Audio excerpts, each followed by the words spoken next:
Are you unsure whether you'll have to cancel everything you wanted to do this year while we're all quarantined into a corner? So don't worry, there's enough space for us in the online world. This is the best time to take your event virtual. Here we go.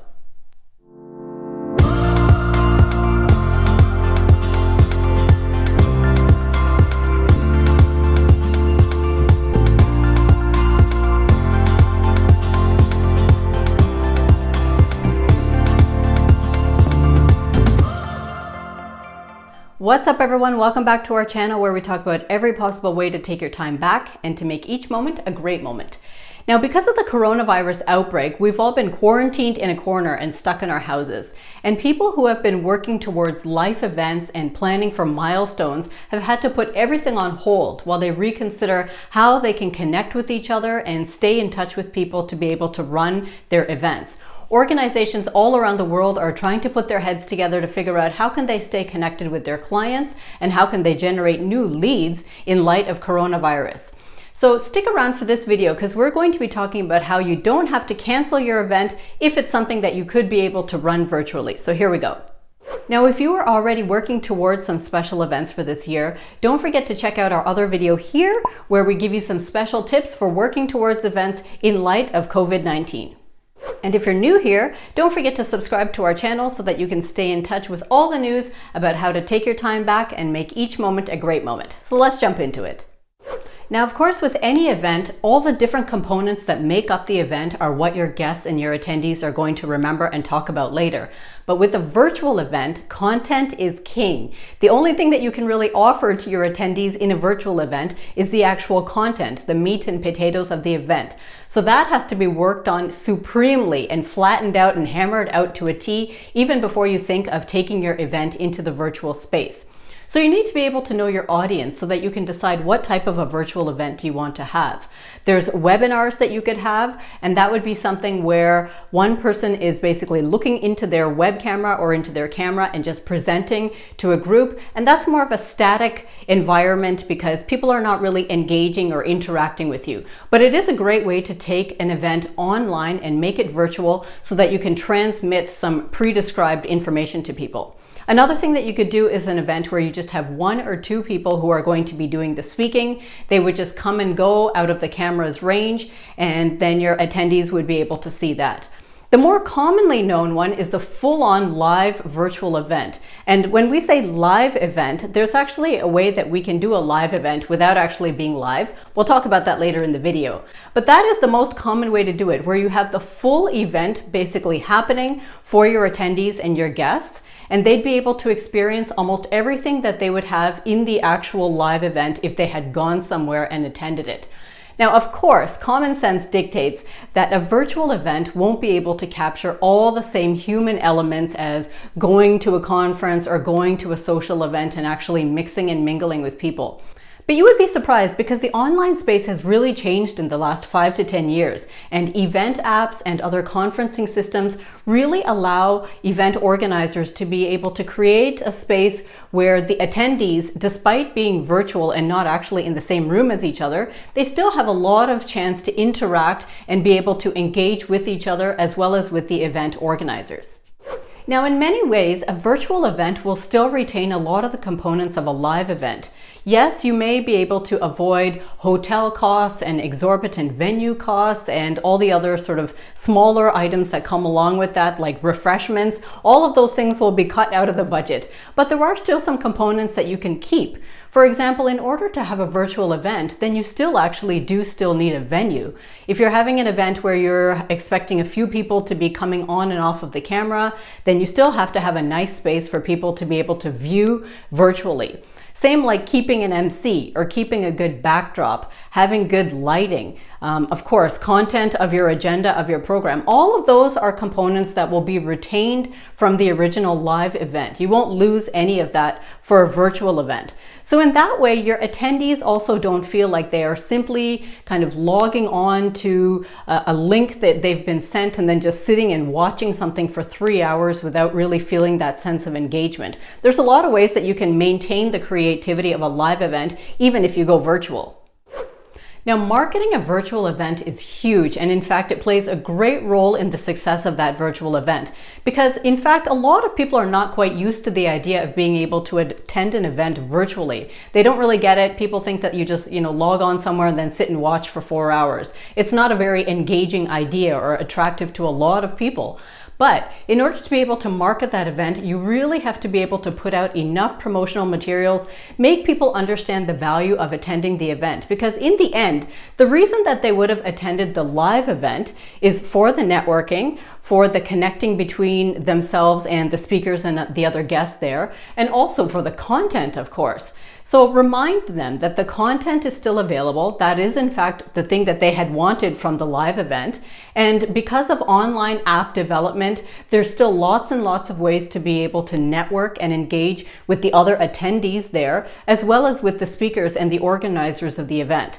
So you do have a little bit of legwork to be able to market that well, because not everyone quite understands that it's just as easy to stay in the comfort of your home with the reduced cost for the ticket price of a virtual event and still be able to get the same value and the same look and feel of a live event. One really important thing to keep in mind when you're planning a virtual event is that your ticket sales and your ticket prices will of course change. Anyone who's intending to attend a virtual event expects to be able to pay a reduced rate because they're no longer flying out or driving out to the event to be able to attend it in person and get the in-person experience. So of course, similarly on the other side of that story, the event organizers will have greatly reduced margins. They won't have that same type of venue requirement. Some of their speakers or their organizers they themselves might be virtual. So there's a lot of expenses that get reduced altogether to have a virtual event. Your customers and your attendees will expect that reduction is passed on to them. So keep that in mind. If you're planning on taking your live event virtual, you will have to redo all of your numbers. See exactly where you sit so that you can pass that cost savings on to your customers. That in fact ends up being a really, really attractive feature of a virtual event because it's impossible for people to always cough up thousands of dollars to attend tons of events throughout the year and then fly out there, make arrangements for themselves, book a hotel, pay the conference fee to do all of that. On the other hand, from the comfort of their homes at a greatly reduced ticket price, they can just attend a virtual event and still gain all of the content. So it is really attractive for a lot of people. Now, as you can imagine, there are tons of software available to be able to get this done quite easily. The ones that you might be most familiar with are things like Zoom and Skype, and those are used so that you can be able to see all of the attendees in an event. Now, if you're running a very small event for, say, 10 to 50 to 100 people, you could very easily get away with that on Zoom or Skype. If you're not that worried about the quality of the actual video and the entire event is not so hinged on the aesthetics, if it's more about transmitting information and being able to sort of keep connected with a small group of people, Zoom and Skype are perfect for that. They'll really let you be able to run that virtual event with a good connection between the organizers and the attendee. And of course, the other common platforms are YouTube Live, Facebook Live, and Instagram Live, and there's a few other platforms that are similar where you really just go live on them and the attendees and the event organizers are sort of connected in a live environment. And of course, that's where you could also do the pre-recorded video and upload it like that so that it feels live, although it's kind of pre-live. Now, the most common way to have a virtual event is to do a live stream, but there's a big myth around that, in fact. Now, live streams do not necessarily have to be fully live, meaning the guest logs on to the link that you email them and then everything is just happening live. That is one way to do it, and there's many, many events that are happening just completely live stream like that, where everything is happening on site at that moment. But there is another way to get that done. In fact, what you can do is do a pre-recorded video, which means that your event organizers and everyone who's involved with the event, they do a video which they pre-record, they put all the pieces together. It gives the event organizers a little bit of time to do some editing and to add some extra features and to cut it up and chop it up so that it fits into the time frame that they want to make it really polished. And then that video could be run live stream. So that is another uncommon way to do it, but it works really well because it creates a really clean and polished event. There's no sort of extra time needed for speakers to come on and off the stage. You don't have to worry about tech issues. You really get a chance to make everything nice and tight and then just run it live. Now, the benefit of doing that is that when you run that pre-recorded video on Livestream, your guests will be logging in, yes, live at that time so that they could watch the event. But because you are running it live stream, that also gives you an opportunity to be able to be in live chat with them. That is a very, very key feature for any type of a virtual event, because the problem with virtual events is that the guests feel like they are completely disconnected from the event, that it's happening somewhere, they're just sitting and watching a video, and then when it's over, they just turn off their computer and then they go on with their life. They want to engage, they want to be able to ask questions and be interactive. And likewise, the speakers and the organizers of the event, they should also be taking the opportunity to interact with the people who are watching this live stream. So this is a great way to get this done if you have a pre-recorded video and then run it live, because you can still have live chat, you can still ask live questions, and people who are watching the presentation, they can type in their questions for the moderator to be able to manage on the side. And it still gives that really personal, humanistic feeling and keeps that connection alive between your attendees and the event organizers. And there are more higher end virtual event platforms like Crowdcast, for example. Those type of platforms make the event attendees almost feel like they're sitting there in a chair in front of the actual stage. There's tons of interactivity built into that platform. You can break away into breakout rooms similar to like in Zoom. You can have all sorts of group discussions, and the moderators of the event would be able to engage really, really cleanly with the attendees. Those do cost a little bit more, but if you were planning on a virtual event that fulfills all of the mandates of a live event, a platform like Crowdcast is a really, really great way to go. Now, it's not just corporate events that are running in a virtual space nowadays. People are also having social events and running everything live stream on YouTube and on Facebook. Now, the thing is, government officials have never said that people cannot interact whatsoever, but they've said keep your gatherings very, very small. 1 or 2, sometimes 3 people. And that is following all of the social distancing guidelines as well. So you might be surprised to know that in the last 1 month, while all the universe has been quarantined, people are still getting married and having an official do the wedding over live stream, and then they are broadcasting that to their friends and family in faraway places who are unable to attend. Baby reveal parties, gender reveal parties, all of that stuff is happening online. Now, you might think it's really weird. Why in the world would anyone want to have a live stream of such a massive life-changing moment in their life, a milestone that they want to remember forever? But the reality is that some people just do not want to have to keep rescheduling and postponing and possibly canceling an event without having any idea of when all of the quarantining and the social distancing will end. So they just want to keep on with their event, keep it true to what their intent was in the first place, and then just invite people virtually. And you'd be surprised that a lot of people are in fact catching on to this idea, because the reality is, while we are all quarantined in and all events around the world have been canceled, people are really starting to feel disconnected and lonely, and they're feeling far away from people that they care about. So one way to just get over that, in fact, is to try to have things virtually online. You can still see the people, you can still hear the people. It's not the same as sitting next to them in a chair and sharing a drink with them, but it is the same in the sense that the idea still gets transmitted, people still have a chance to engage with each other, and we don't have to completely cancel and wipe out all of the special moments that we had planned so much for. As you can imagine, to run a virtual event, the biggest component and the biggest hiccup is the technology.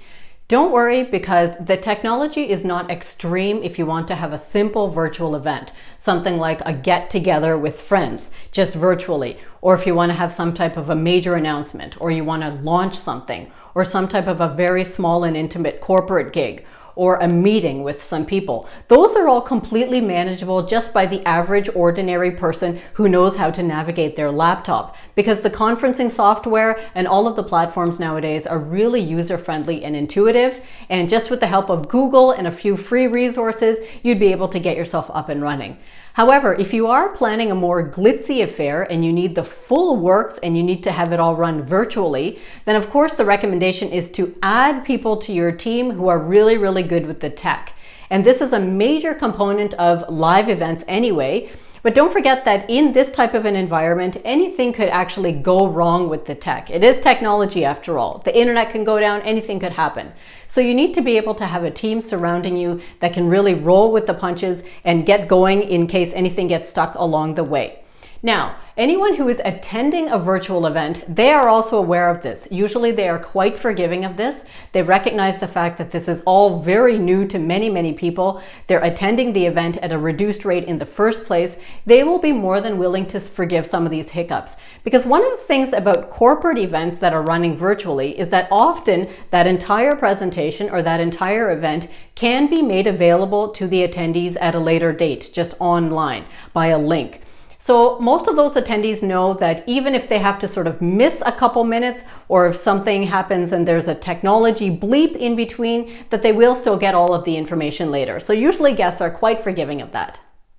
Now, after all of the lockdowns and the quarantines are all over and we start to slowly resume life back to its past normal tendencies and patterns, you could still continue to give virtual events a try because, in fact, it solves a lot of problems and it also makes an event a little bit more accessible to people. There's a great reduction in the carbon footprint for virtual events. Everyone is sitting in the comfort of their own space and being able to enjoy the event at their leisure. So there is really a lot to gain from that type of a platform. However, of course, as we know, and as an event manager, I would say the human value of having a live event, nothing ever beats it. But as a very, very close alternative, you should definitely try your next event as a virtual event.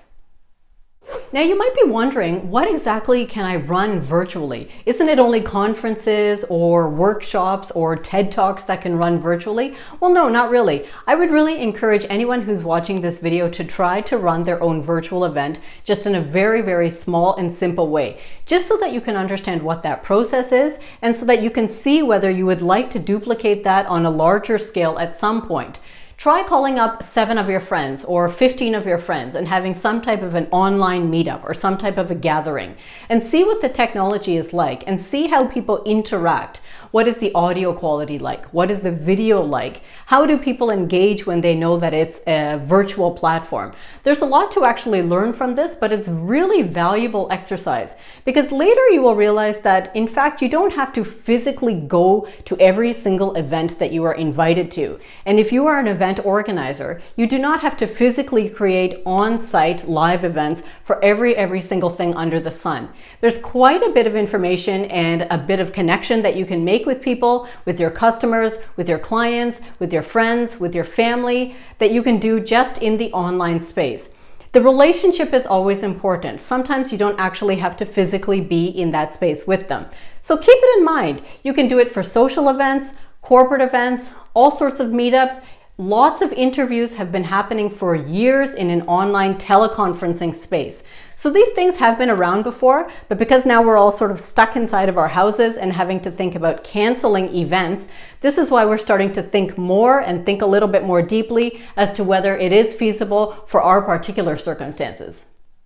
Now, I happen to love attending online events. I've been doing it for years. And the reason is because you get a ton of information for half of the price. You don't have to change out of your pajamas. You just have to put a nice top on and wear your pajama pants. And you're totally interacting with the crowd there. So it's a great thing to try. And people have been doing this for quite a long time. Once you get into it a little bit, once you run your first virtual event, or once you attend a virtual event, you'll be able to see how seamlessly, in fact, things can run in that virtual space. Now, if you are going to run an event virtually, remember to practice, practice, practice. And that means everybody who's involved with the organization of that event has to practice. You need to practice your tech in advance. You need to make sure that all of your systems and your applications that you're using to interact with your attendees, that all works without a hitch. You need to be able to practice with any of the guests or the speakers that are attending the event. Anyone who might be presenting any information, they need to practice in advance because it's a really different dynamic to be able to stand on stage or at a podium or in a crowd full of people. To be able to stand there and to deliver a message or interact is completely different when it's an online space. The visuals are different, the level of energy is different, and it all requires a little bit of getting used to, but it's absolutely not impossible. It just requires a different type of a mindset. Now, one thing that you can keep in mind if you are working on a virtual event is the social media that's attached to it. Now, of course, as we mentioned, there's quite a bit of different type of marketing that has to go into this even before the event gets off the ground. But after the event and during the event itself, you might want to keep your social media up to date and moving, because what I've noticed is that one thing that everyone loves about live events is taking pictures and posting their pictures on the internet. Not necessarily just selfies of how glamorous they look at the event, but also different forms of engagement. Like they like to show pictures of them with one of the speakers, or they like to type in comments about something that they learned or their takeaways, or I went here or I went there. Like all of those things are very, very prevalent on Facebook. So don't forget to keep up to date with your social media, whether it's Instagram or Facebook or any of the other platforms. Have a space for the attendees of your virtual event to be able to connect and continue engaging even after the event is over. This will be invaluable to be able to build relationships and to be able to maintain that feeling of connection even though you were physically apart during an event. So one recommendation, of course, is to have a Facebook group. That's the most easy way to do it. If you have a Facebook event, then what happens is after that event, people have a tendency not to go back to that page. But on the other hand, if you have a private group, people can upload pictures of themselves watching the event. You can always upload photos and different types of graphics about the different components of the event if you are organizing it yourself. And you can also start a lot of different discussions there within that group. So that way, even though people were not able to connect one-on-one in a live space during that event, they can still continue to meet each other in that virtual space, and they can stay connected that way. And of course, they will consider that to be a huge benefit of attending a virtual event that they had initially intended to attend live. So there you have it, some tips and tricks for getting started with your first virtual event. If you've forgotten all the information that I've told you, don't worry about it, because you can check the link in the description below and download your own copy of some tips to get started on a virtual event, taking it from live to the online space.